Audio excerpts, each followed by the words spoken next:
పెదబాల శిక్షకు స్వాగతం. మరి అనేకమైనటువంటి వ్యక్తిత్వ వికాస అంశాలని, మానసికమైనటువంటి అంశాలని మనం పరిగణలోకి తీసుకుంటూ ఒక్కొక్క టాపిక్ని ముందుకు వెళుతూ ఉన్నాం. అందులో భాగంగానే మరి ఈరోజు మనం చూసినట్లయితే మీ పిల్లలు చాలా అద్భుతమైనటువంటి ప్రతిభావంతులు కావాలంటే మరి తల్లిదండ్రులుగా మనకు ఉండాల్సినటువంటి లక్షణాలు ఏంటి? ఇది చాలా ముఖ్యమైనటువంటి అంశం. ఈరోజు ప్రస్తుత సమాజంలో అందరూ కూడా పిల్లలకు సంబంధించిన ట్రైనింగ్స్ ఇస్తూ వాళ్ళని మంచి షైన్ చేయాలనేటువంటి ఆలోచన ఎక్కువగా ఉంటూ ఉంది. అటు విద్యా సంస్థలు కావచ్చు, ఇటు సొసైటీలో ఉండేటువంటి ఎన్జిఓ ఆర్గనైజేషన్స్ కావచ్చు, వేటికైనా సరే ఎక్కువ పిల్లల్ని, స్టూడెంట్స్ని వీళ్ళనే ఫోకస్ చేస్తూ ఉన్నారు. ముందు పేరెంట్స్లో ఆ పిల్లల్ని ఏ విధంగా ప్రతిభావంతులుగా తీర్చిదిద్దాలనేటువంటి ఒక కళని వాళ్ళలో ముందు డెవలప్ చేయాలి. ఈరోజు తల్లిదండ్రుల యొక్క బాధ్యత ఏమనుకుంటున్నారంటే, నా డబ్బుని మంచి కార్పొరేట్ స్కూల్స్లో లక్షలు పోసి నేను చదివిస్తున్నాను, ప్రతిభావంతులుగా తీర్చిదిద్దే బాధ్యత నాది కాదు, కేవలం వాడికి డబ్బు కడుతున్నాను కాబట్టి వాళ్ళదే బాధ్యత అని వాళ్ళు పూర్తిగా చేతులు దులుపుకునేటువంటి పరిస్థితి మనం గమనిస్తూ ఉన్నాం. అందుకని ముందు మన పిల్లల్లో అసలు ముందు మనమే గమనించాలి. ఈరోజు పరిస్థితి ఏంటంటే, నీ బిడ్డలో ఏ స్కిల్స్ ఉన్నాయో, ఎందులో రాణిస్తాడో నీవే పేరెంట్గా తెలుసుకోలేకపోయినప్పుడు ఒక బయట వ్యక్తి, ఎవరో ఒక వ్యక్తిని నువ్వు డిమాండ్ చేయడం అనేటువంటిది ఎంతో హాస్యాస్పదం. ముందు మన బిడ్డలో మనకి ఏ రంగంలోకి వాడు ముందుకు వెళితే అద్భుతాలు సాధిస్తాడనేటువంటిది తల్లిగా, తండ్రిగా, ఒక కుటుంబ సభ్యుడిగా నువ్వు కనుక గమనించగలిగితే ఆ కుర్రవాడి భవిష్యత్తు నందనవనం అవుతూ ఉంటుంది. బిడ్డకి మనం చేపల కూర కాదు వండి పెట్టడం, చేపని పట్టి తేవడం నేర్పాలంటూ ఉంటారు. అరటిపండు ఒలిచి పెట్టడం కాదు, అరటిపండును సంపాదించడం నేర్పించాలంటూ ఉంటారు. అందుకనే ఒక లెర్నింగ్లో ఒక మంచి ఒక సూత్రం ఉంది. అదేంటంటే ఈ యొక్క కిషోర న్యాయం అంటూ ఉంటారు. కిషోర న్యాయంలో ఒక 4 రకాల జంతువులు చెప్తూ ఉంటారు. ఇందులో వాయస కిషోర న్యాయం అంటూ ఉంటారు. వాయసం అంటే కాకి తన బిడ్డలకి డైరెక్ట్గా ఆహారాన్ని తెచ్చి అవి నోరాగిలిస్తే నోట్లో పెట్టేస్తూ ఉంటుంది. అంటే ఈ విధంగా మీ బిడ్డలు తయారు చేయకండి. వాళ్ళకి ఏమి ఆహారం విలువ తెలియకుండా, దాని యొక్క రుచి పచ్చి తెలియకుండా మీరు ఎక్కడో ఎత్తుకొచ్చింది దాని నోట్లో డైరెక్ట్గా పెట్టేస్తే దానికి ఎంతో ఆహారం యొక్క విలువ తెలియకుండా పోయే అవకాశం ఉంటుంది. అలాగే మన బిడ్డల్ని పెంచేటువంటి క్రమంలో వాయస కిషోర న్యాయాన్ని పాటించొద్దు. తరువాత మర్కట కిషోర న్యాయం. మర్కటం అంటే కోతి ఏం చేస్తూ ఉంటుందంటే చాలా కేర్లెస్గా ఉంటూ ఉంటుంది. తన బిడ్డను పట్టించుకోదు. తన బిడ్డ పట్టుకుంటుంది, లేదా పడిపోతే చెట్లు కొమ్మల నుంచి దూకుతూ ఉంటుంది. ఏమాత్రం కూడా కేర్ లేకుండా దాని పని చేసుకుంటూ ఉంటే బిడ్డ మాత్రం చాలా గట్టిగా దాని యొక్క పొట్టను పట్టుకుని ఎంతో సేఫ్గా ఉండాల్సిన పరిస్థితి ఉంటూ ఉంటుంది. అలాగే నీ బిడ్డని కేర్లెస్గా వదిలేయొద్దు. అలా వదిలేసినా కూడా వాడు చాలా యాంటీ సోషల్గా, లేకపోతే ఒక ఇన్సెక్యూరిటీగా భవిష్యత్తులో పెరిగే అవకాశం ఉంటుంది. వాడిలో ఉండేటువంటి ప్రతిభని చాలా దారుణంగా మనం దెబ్బకొట్టిన వాళ్ళు అవ్వచ్చు. అదేవిధంగా మరొక గనక చూస్తే మార్జాల కిషోర న్యాయం అంటూ ఉంటారు. అంటే పిల్లిలా పెంచేటువంటిది. పిల్లి చూడండి, అది ఎక్కడ ఆహారం దొరుకుతుంది అక్కడ పిల్లి 7 ఇళ్ళు తిప్పుతూ ఉంటుంది అంటూ ఉంటారు సామెత. ఎక్కడ పడితే అక్కడ తీసుకెళ్తూ ఉంటుంది పిల్లల్ని. ఒక రకమైన స్టెబిలిటీ జీవనం ఉండదు. అంటే ఏ అక్రమం చేసినా సరే దానికి ఆహారం సంపాదించాలి, ఏదో విధంగా పెట్టేయాలి వాళ్ళకి, అంతే తప్ప న్యాయాన్యాయాలు ఆలోచించేటువంటి శక్తి అలా కూడా పెంచకూడదు పిల్లలు. మనం సక్రమమైనటువంటి పద్ధతిలో ఏది మంచి ఏది చెడు, ఎలా ఉండాలి, నువ్వు ఎలా ఉంటే భవిష్యత్తులో బాగుంటావు అనేటువంటి క్రమంలో నేను ముందుకు వెళ్ళాలనేటువంటి ఆలోచన మనం డెవలప్ చేయాలి. అందుకనే మార్జాల కిషోర న్యాయం కూడా పనికిరాదు. మరి ఎటువంటి న్యాయం చేయాలంటే ఒక జంతువుని ఎగ్జాంపుల్గా చెప్తూ ఉంటారు. అదే కుక్కుట కిషోర న్యాయము. కుక్కుటం అంటే కోడి చూడండి, కోడి అది చక్కగా పిల్లలందరినీ కూడా వెంటబెట్టుకు వెళుతూ ఉంటుంది.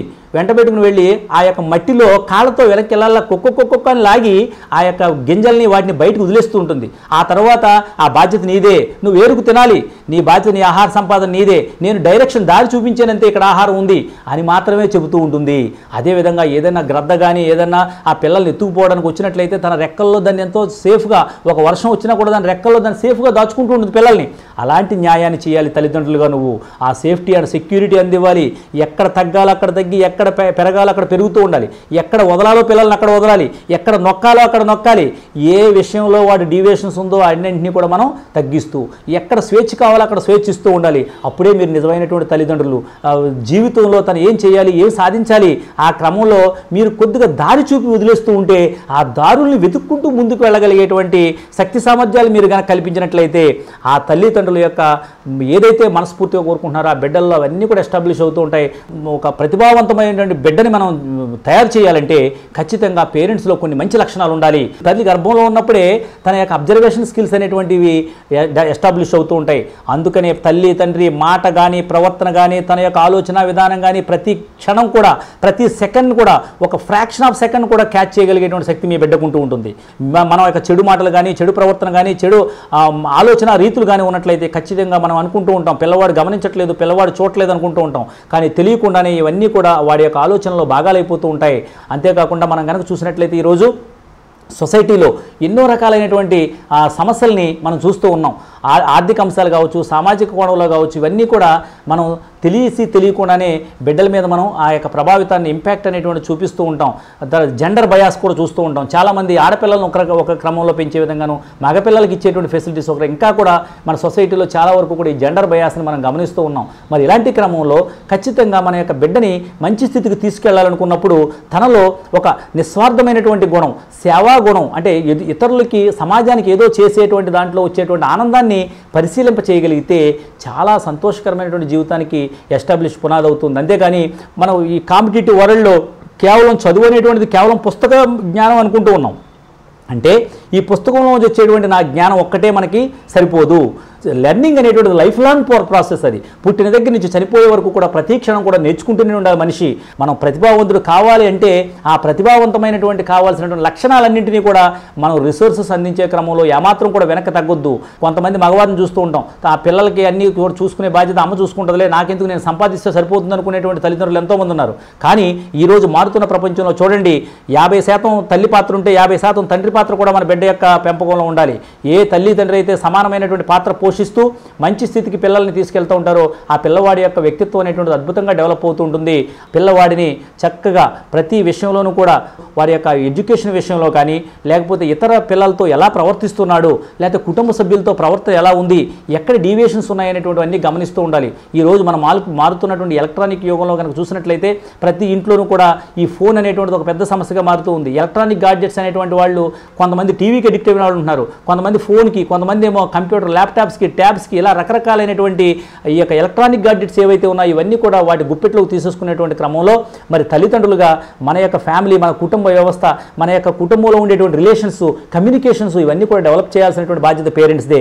అందుకనే నేను కేవలం నా బిడ్డకు ఆర్డర్స్ ఇచ్చేస్తున్నాను, నువ్వు అలా ఉండు ఇలా ఉండు అని మనం 1 పాయింట్ ఫార్ములా, నువ్వు అస్తమాను చదువు అనేటువంటి 1 పాయింట్ ఫార్ములాని మీరు ప్రయోగిస్తున్నారు తప్ప మీరు చదివేటువంటి క్రమంలో మీరు ఏ విధంగా మీరు బిడ్డకు సహాయపడుతున్నారు, బిడ్డ దగ్గర కూర్చుని కాసేపు టైం స్పెండ్ చేయగలుగుతున్నారా, వాడు చదువుకుంటూ ఉంటే మీరు పేపర్ చదవగలుగుతున్నారా, వాడు ఏదైనా పుస్తకం చదువుకుంటే మీరు ఏదైనా ఒక ఆధ్యాత్మిక పుస్తకం చదువుకోగలుగుతున్నారా, ఇది గమనించాలి. వాడిని టీవీ చూడొద్దు, సెల్ ఫోన్ చూడొద్దు అని మనం కమాండ్ 1 పాయింట్ ఫార్ములా చెప్పే బదులుగా మనం కొంతకాలం వాటికి విరామం ఇచ్చి అదేవిధంగా ఒక హాలిడే, ఒకరోజు ఒక వాట్సాప్ని బంద్ చేసో, ఒకరోజు ఒక టీవీని బంద్ చేసో, ఒకరోజు ఒక ఫేస్బుక్ని బంద్ చేసో మీరు విరామం ఏమైనా ప్రకటించగలుగుతున్నాం మనం? అంటే మన పేరెంట్స్గా మనం ఏది అమలు చేయగలుగుతున్నాం, ఏది కోరుకుంటున్నాం బిడ్డలో కోరుకునేది ముందు మనం మనలో ఉండేటువంటి కనుకుంటే బిడ్డ ఆటోమేటిక్గా మనం చెప్పే కమాండ్స్ని ఖచ్చితంగా ఫాలోఅప్ చేస్తూ ఉంటాడు. మనం కనుక కుటుంబం అంతా కలిపి చక్కగా ఒక రోజు ఒక చోట స్పెండ్ చేస్తూ ఉంటే మనకు తెలియకుండానే ఈ యొక్క ఆత్మీయత, అభిమానం, అదేవిధంగా ఫ్యామిలీ రిలేషన్స్ అన్ని కూడా డెవలప్ చేయొచ్చు. అంటే ఒక ప్రతిభావంతుడిగా మారాల్సినటువంటి లక్షణం కేవలం చదువు ఒక్కటే ఇంపార్టెంట్ కాదు. బాగా గమనించాల్సిన విషయం ఏంటంటే చదువు అనేటువంటిది ఎప్పుడైనా సరే, కొంతమంది ఐన్స్టీన్ లాంటి వాడు ఎంతో కాలం పనికిరాడు అనేటువంటి స్థితిలో ఉన్న ఆ ఎలిమెంటరీ స్థాయి దాటాక కూడా ఎంతో అద్భుతమైన మేధావిగా మారిన సందర్భాలు ఉన్నాయి. గొప్ప మేధావులు, గొప్ప శాస్త్రవేత్తలు కూడా చిన్నతనంలో పెద్ద రాణించిన వాడు ఏం కాదు, అయినప్పటికీ కూడా వాళ్ళు ఎంతో విజయం సాధించి చదువులో ఎంతో గొప్ప స్థితికి వెళ్ళారు. అలాగే మన బిడ్డ కూడా చిన్నతనంలో చదువు అనేటువంటిది కొంతమంది చాలా ఇర్రెగ్యులర్గా ఉన్న, చదువు పట్ల పెద్ద కాన్సన్ట్రేషన్ పెట్టలేకపోయినా వాళ్ళలో నిబిడీకృతంగా ఉన్నటువంటి స్కిల్స్ ఏవైతే ఉన్నాయో, అంతర్లీనంగా ఉన్నటువంటి ఆ యొక్క ఫోర్స్ ఏదైతే ఉందో, ఆ బర్నింగ్ డిజైర్స్ ఏవైతే ఉన్నాయో వాళ్ళని జీవితంలో విజయ పదం వైపు ప్రయాణించేలా చేస్తూ ఉంటాయి. ఇలా అనేక రకాలైనటువంటి విషయాల్లో మన పిల్లల్ని ప్రతిభావంతులు వాళ్ళు ఉండే ప్రతిభను వెలికి తీసి ఎలిసిట్ బిహేవియర్ ఆ విధంగా మనం చేయగలిగితే నిజమైన తల్లిదండ్రులుగా మీరు ఉండొచ్చు. ఆ పిల్లల్లో మీరు ఏం కోరుకున్నారో చూడొచ్చు.